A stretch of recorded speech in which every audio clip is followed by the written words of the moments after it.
藤井風と米津玄師はライバルなの？寝ている間も風さんの曲を流し続けて年間1000時間再生突破。ついに世界トップユーザーです。これは藤井風さんの海外ファンの声です。こんにちは。今回は少し珍しい企画をご用意しました。皆さん、海外の SNS やファンコミュニティの世界をご存知でしょうか？そこは日本とは少し違う形で世界中の各国様々な人々が旬な風さんトピックについて気軽に、そして本音で意見を交わす広場になっています。この場所で実は今、藤井風さんについてたくさんの海外ファンが本当の気持ちを書き込んでいるのです。日本のファンと同じなのか違うのか。この動画では海外の様々なコミュニティで見つけたファンの生の声や本当の思いを SNS 用語も含めてナチュラルな日本語翻訳にしてご紹介していきます。最近の海外ファンのトピックは非常に興味深いものばかりです。まず第1章は最近の面白トピック1位として寝ている間も風さんの曲を流し続けているという世界中のリスナーの中で年間上位 0.001% に輝いた世界トップレベルの熱狂的ファンの驚くべき実態をご紹介します。第2章は最近のほのぼのトピック1位としてどうしても2026年東京ドームコンサートに行きたいと海を越えてチケット争奪方法を助け合うファンたちの心温まるエピソード。第3章では最近の興味津々トピック1位として藤井風と米津玄師はライバルなの？という日本でも話題になるライバル論についてブッダのような関係という海外ファンならではの驚くべき視点をご紹介します。そして最後の第4章は最近の激アツトピック1位として現在最も白熱している藤井風の新時代論争です。昔の彼が恋しいという本音と変化こそが彼だという用語がぶつかり合う海外ファンの非常に熱い議論の全貌をお届けします。藤井風さんに対する海外からの見方というのは日本国内ではなかなか聞くことができないものばかりです。音楽への向き合い方、人柄への憧れ、そして彼の作品がどうして海外の人の心を掴んでいるのか。そういった部分がとても自然な形でこうしたコミュニティには詰まっています。今夜はそうした海外の声を気楽に流し聞きでも大丈夫なように制作しましたので、ゆったり楽しんでください。難しいお話ではなく、本当に素敵なほのぼのとしたファンの気持ちがメインです。では、まずは最近の面白トピック1位から参りましょう。第1章、寝ている間も風さんの曲を流し続けてます。世界トップレベルの熱狂的ファンの驚くべき実態。最初の話題は、とても微笑ましいお話です。皆さん、Spotify ラップドをご存知ですか？これは、1年間、どんな音楽をどれだけ聴いたか、統計を出してくれるサービスです。その統計の中で、藤井風さんが自分の一番好きなアーティストだったという報告が、海外のコミュニティで相次いでいるのです。実は、これが非常に多くの人によって投稿されていて、コミュニティが大いに盛り上がっています。まずは、ある熱心なファンの投稿を、実際のやりとりの雰囲気そのままにご紹介しましょう。スレッド内容、生の声ご紹介。あるユーザーさんは、掲示板に自分の記録の画像を貼り付けて、こう書き込んでいます。投稿者、スレ主、画像付きで誇らしげに投稿。見て、私、世界中のリスナーの中で上位 0.001% に入ったよ。再生時間は64,353分、1073時間。これを見た他のユーザーたちが驚いて次々と反応します。ユーザー A、すごい。どうやったらそんな時間になるの？教えて。スレ主、寝てる間もずっと彼の音楽を流してるの。実はこれでも、サムソンのアプリで聞いた分は含まれてないんだよね。笑い。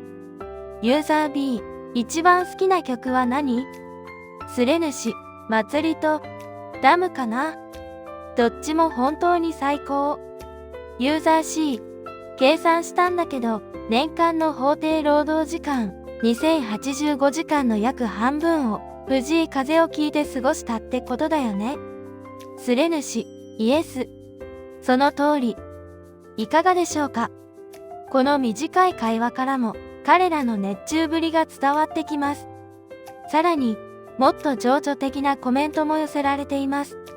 あるユーザーさんは、こう書き込んでいます。ラブ藤井風と言いたい。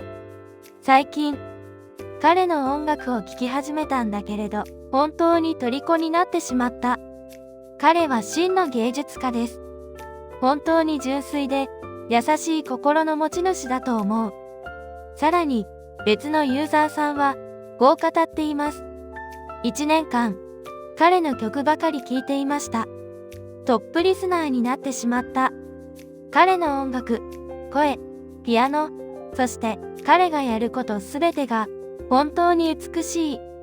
彼が作る曲はみんな同じように聞こえるわけじゃなくて、一つ一つにメッセージが入っているんだ。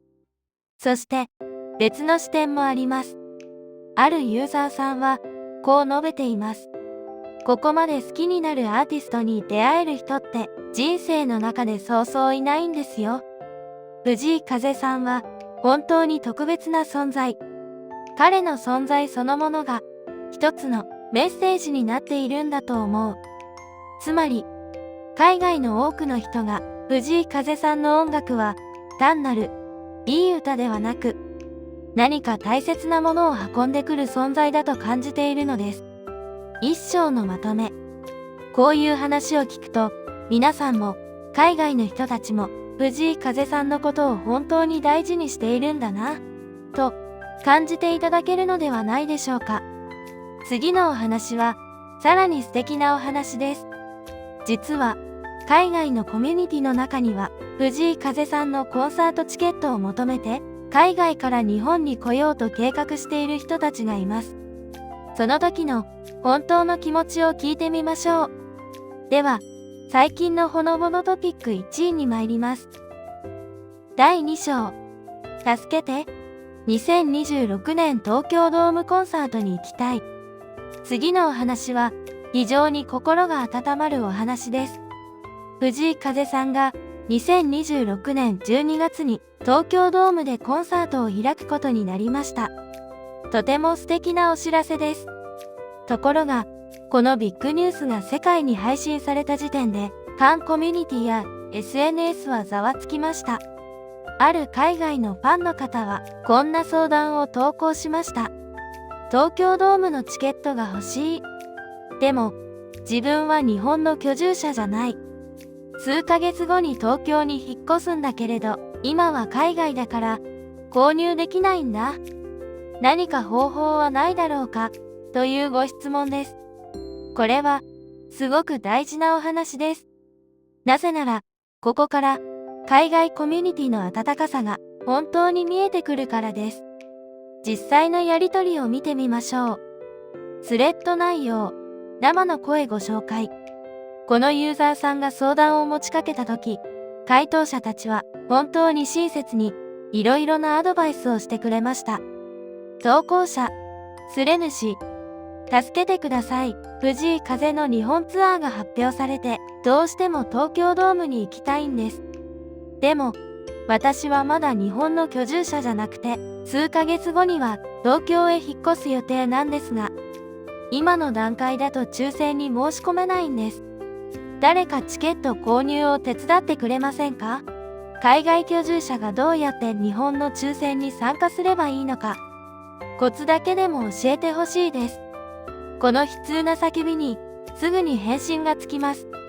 ユーザー D、こんにちは。残念ながら、今の先行抽選は日本居住者限定になっているのが普通なんだ。ユーザー E、でも、もし公演の時期に日本に住んでいるなら、後からチャンスがあるかもしれない。日本に来てからコンビニで手軽にチケットの応募ができる。何かわからないことがあったら、このコミュニティに質問してね。きっとみんなが助けてくれるから。ユーザー F、とにかく、諦めないで。引っ越してきてわからないことがあったら、またここで聞いて。みんなで力になるから。あと、日本の携帯電話番号は取得した方がいいよ。SMS、ショートメッセージ認証が多いから。つまり、藤井風さんのコンサートに来たいという気持ちが、国と国の壁を越えて、このコミュニティを温かく一つにしているのです。これは、本当に素敵なことだと思います。実は、この相談スレッドには、自分も海外から日本に引っ越した、という人たちからの励ましのコメントもいっぱい寄せられています。みんなが、一緒に東京ドームで会いましょうと、そういう温かい雰囲気になっています。2章のまとめ。こういう話を聞くと、藤井風さんは、本当に世界中の人の心を一つにする力を持っているのだと感じられます。では、ここからは、とても興味深い藤井風さんと米津玄師さんについて、海外のファンたちがどう考えているのか、そういう話題に移っていきたいと思います。日本国内では、ちょっと話題になることもある、ライバル論という話です。藤井風さんと米津玄師さんという日本を代表するアーティストのお話が出てきます。これはすごく興味深い内容です。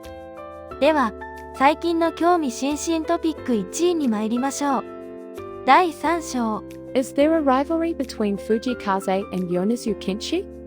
藤井風と米津玄師はライバル関係なの？海外ファンが日本音楽界の今を語る。さて、ここからは少し音楽業界の視点から藤井風さんと米津玄師さんについて海外のファンたちが何を考えているのかというお話です。日本国内では藤井風と米津玄師にはライバル関係があるのではないかというトピックについて SNS などで議論になることがあります。でも、海外のファンコミュニティではその見方が実はかなり違うのです。実際の議論を覗いてみましょう。スレッド内容、生の声ご紹介。投稿者、スレ主。素朴な疑問なんだけど、藤井風と米津玄師の間にはライバル関係ってあるのかな？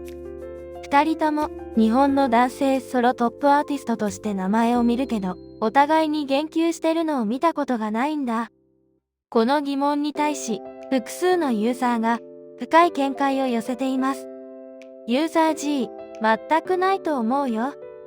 二人とも海外で人気のある数少ない男性ソロアーティストだけど、ファンの層はあまり被っていないと感じるね。むしろ、年齢やスタイルが近い、バウンディの方がライバルに近いかもしれないけど、実は彼らは親友だしね。ここで、バウンディとの関係について、非常に興味深いエピソードが紹介されます。ユーザー H、バウンディがラジオで言っていたんだけど、最初は風のことをライバル視していたらしいよ。でも、実際に会ってみたら、ブッダみたいだったって、笑い。それで仲良くなったんだって。風の方も、バウンディのことを、可愛い後輩って言っているしね。そして、米津玄師さんとの関係については、非常に冷静な分析がなされています。ユーザー I、ライバルという言葉は、日本のアイドル文化特有のものだと思うな。彼らのようなシンガーソングライターは、ライバルというより、同志に近い。AKB48 やジャニーズのようなアイドルから、アーティストへと、人々の関心を移すための世代を超えた共同作業をしているんだよ。だから、お互いにリスペクトし合っているんだ。ユーザー J、実績で見てもそうだね。米津玄師のキックバックがアメリカでゴールド認定を受けて、その後に風の死ぬのがいいわが続いた。これは競争というより、日本の音楽が世界に認められている証拠だよ。さらに、別のユーザーからは、こんな視点も寄せられました。ユーザー系、ライバルではないけれど、スタイルは違うね。米津玄師は J-POP の枠組みの中で素晴らしい作品を作っているように感じるけど、藤井風はその枠組みを全く意識していないように感じる。技術的には、風の方が海外でより受け入れられやすい要素を持っているかもしれないね。いろんな見方があって面白いですね。3章のまとめ。つまり、海外のファンたちから見ると、藤井風と米津玄師というのは、ライバルではなく、同じ志を持った世代を代表する2人の大きなアーティストなのです。そして、藤井風さんという人は、その中でも、既存の枠にとらわれず、我が道を行く人という評価を得ています。では、ここからは、最後で最も熱い藤井風さんの最新アルバム、プレマについての評価という、とても興味深い、そして重要な話題に参ります。これは、藤井風さんの芸術家としての新しい段階について、海外のファンたちが本当に何を感じているのか、というお話です。ここからは、最近の超ホットな激アツトピック1位、炎上までは、いかずとも、とても熱い議論です。ということで、少し真摯なお話になりますので、じっくりご覧ください。第4章、激アツ、賛否、藤井風、新しい時代へ。アルバム、プレマが示す、彼の本当の姿。最後のお話です。これは、少し複雑な感情が絡んでいるお話です。藤井風さんが、プレマという新しいアルバムを出しました。ところが、そのアルバムに対して、日本国内では、何か以前の藤井風と違う、音が制作されすぎている。昔の、あのピアノベースの素朴な藤井風はどこに行ったんだ、という賛否も出ていました。しかし、この海外の SNS や掲示板の中では、その日本の賛否論に対して非常に熱く、そして本質的な議論が起きています。白熱した議論の前に、まずは、海外ファンならではの言語と翻訳についての非常に興味深い議論をご紹介します。スレッドでの議論、アルバム、プレマについて、ユーザー L、私は最近、風ファンになったばかり、ラブライクディスの動画で彼を知ったの。日本人なのに、英語でこんなに綺麗に歌うなんて、って衝撃を受けて、すぐ検索したわ。だから私は、彼が数ヶ月ごとに違う雰囲気やルックスで自分を更新していくのを見るのが楽しいけどな。昔のスタイルへの執着がないからかもしれませんけど。ユーザー M。ただ、彼の古い曲を理解するのは難しいんです。言語の壁があって、翻訳では本来の意味が伝わりきらないことが多いですから。でも、アーティストが進化し、探求しようとする意欲は尊敬すべきものです。ユーザー N。つまり、彼の英語歌詞は日本語の曖昧性を克服して本当に伝えたかったことを直接的に表現しているんだ。このコメントはすごく象徴的ですよね。英語で惹かれて入ってきた人と日本語のニュアンスを抱えながら聞いてきた人。入り口は違っても、最後はみんな変化も含めて彼をどう受け止めるかという話に集まっていきます。昔が良かったという本音と変化こそが彼だという用語。そしてこれからさらに賛否が入り混じった本当に白熱した議論へと発展していきます。実際のやりとりをご覧ください。スレッド内容、生の声ご紹介。事の発端は、あるファンの正直な戸惑いの投稿からでした。投稿者、スレ主。TikTok でメイクをした風の I need you back の動画を見たんだ。そしたらコメント欄が荒れてて、彼を失ってしまった。また一人、男がいなくなってしまった。泣き。昔の死ぬのがいいわを書いた人と同じ人なの？そんな批判コメントばかりで驚いたよ。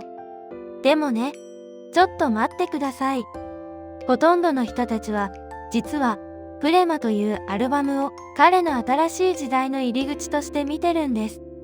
確かに、音は、ダサ、ラブオールサーブオールや、ヘン、ヘルプエバーハートネバーというね、もっと素朴で、ピアノベースのアルバムと比べると、よりプロダクション化された、より完成度の高いアルバムという感じに聞こえるかもしれません。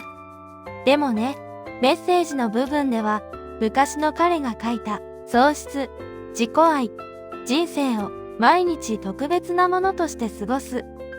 そういう本質は、実は全く変わってないんです。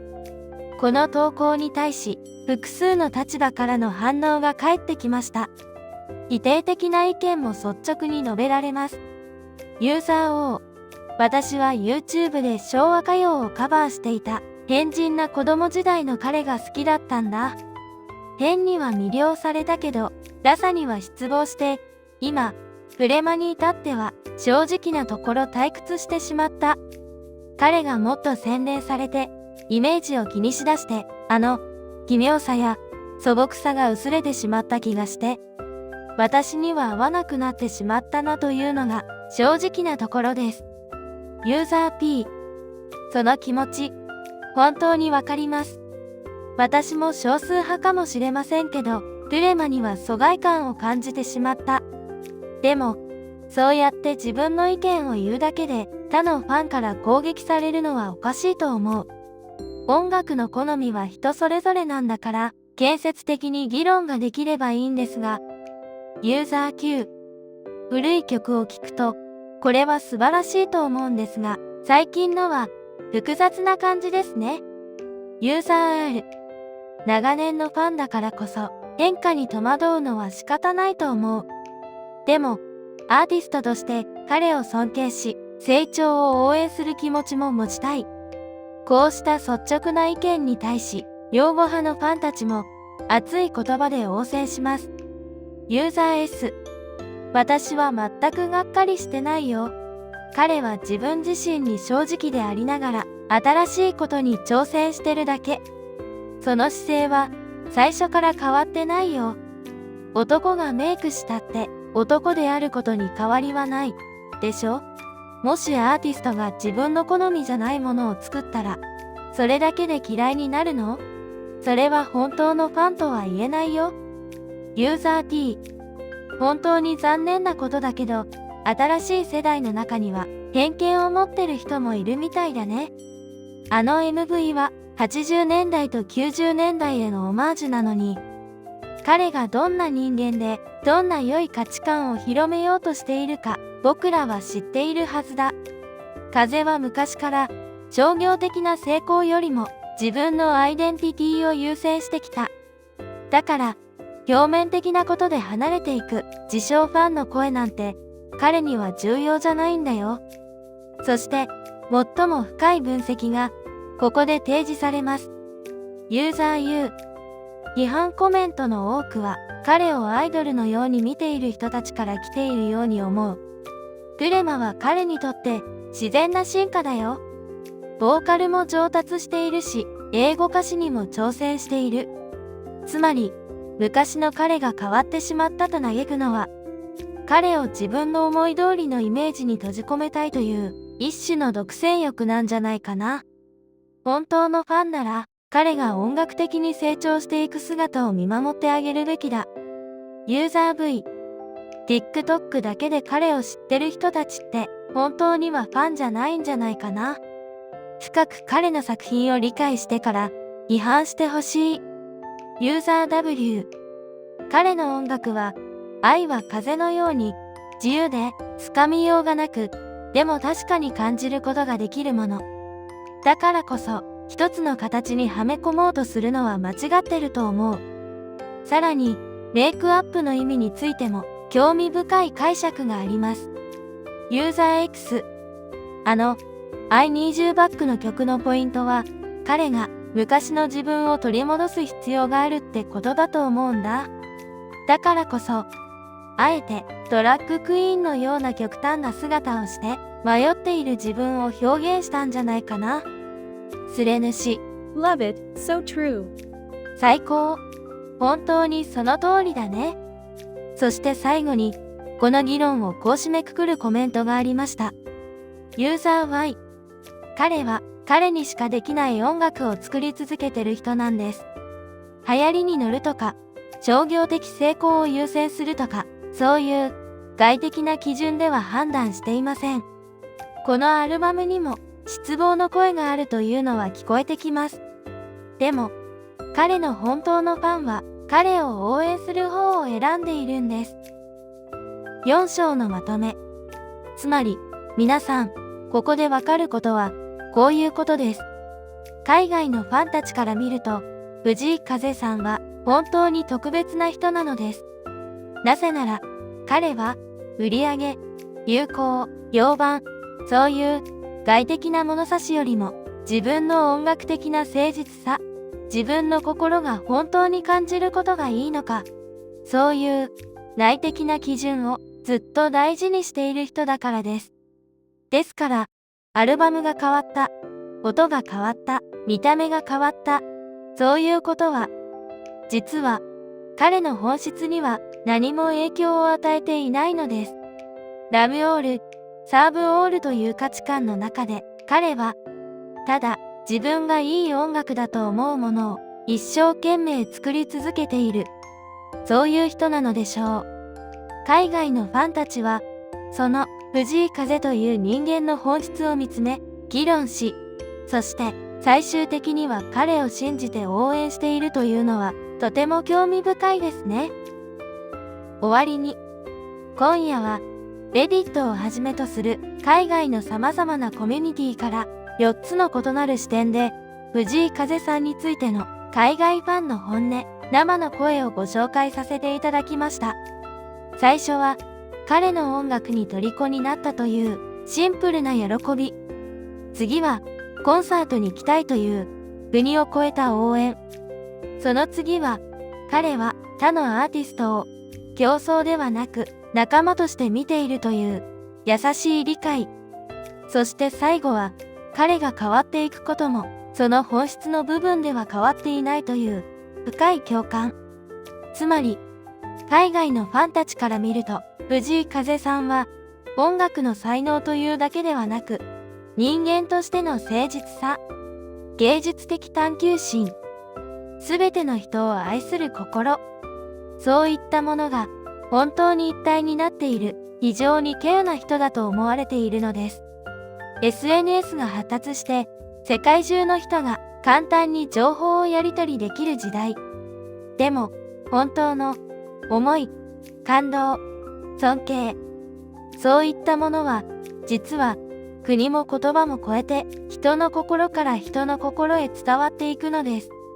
この動画で皆さんが聞いたこれらの海外の本音がもしかしたら皆さんの心の中に少しだけでも新しい見方や考え方を生み出してくれたならこのチャンネルとして本当に嬉しいです。ぜひ感想をコメント欄にいただけたらとても励みになりますのでよろしくお願いいたします。このチャンネルではこのような心がほっこりする話題をこれからもお届けしてまいります。チャンネル登録をいただけると次の動画の通知が届きますのでぜひお願いいたします。またメンバーシップでは今月の整え方が1分でわかるラッキーカラー占いをお届けしています。よかったらチャンネルトップのメンバーになるから覗いてみてください。それではまた次の動画でお会いしましょう。最後までご視聴いただき本当にありがとうございました。